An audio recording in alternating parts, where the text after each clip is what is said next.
Ayan po, magandang araw po sa ating mga kadog groomer dyan, sa ating mga kadog lovers. Ayan, so ngayong araw guys, may bisita tayo dito sa ating maliit na grooming pet salon dito sa King Neil Pet Grooming Salon. Ayan guys, kung nakikita nyo yan, isang woolly husky ang ating bisita ngayon, at yan guys ay ating i-groom. So ito na guys, sinumpisahan ko na. So simula pa lang guys, ayan, ang dami na ng balahibo na natanggal. So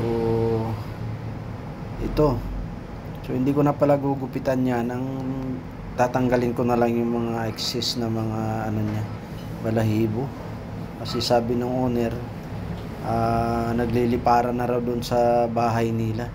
So ito na nga guys, pinaglalaruan ko pa yung balahibo na natanggal sa dami ng natanggal ko. Ayan,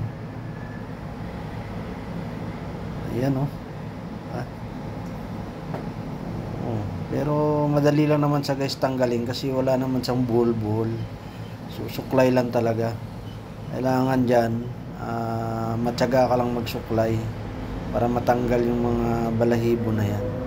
Kasi kung hindi mo matanggal guys, yan yung cause ng pagbubuhol-buhol niya. Ayan So hindi ko muna siya niliguan para matanggal ko munang suklayin para mabilis liguan na rin. Ayan guys, ayan nyo.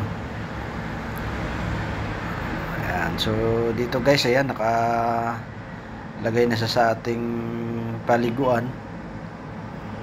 So ayan inaano ko pa, pinapakita ko sa kanya yung balahibo na natanggal ko sa katawan niya. Ito guys, tingnan nyo.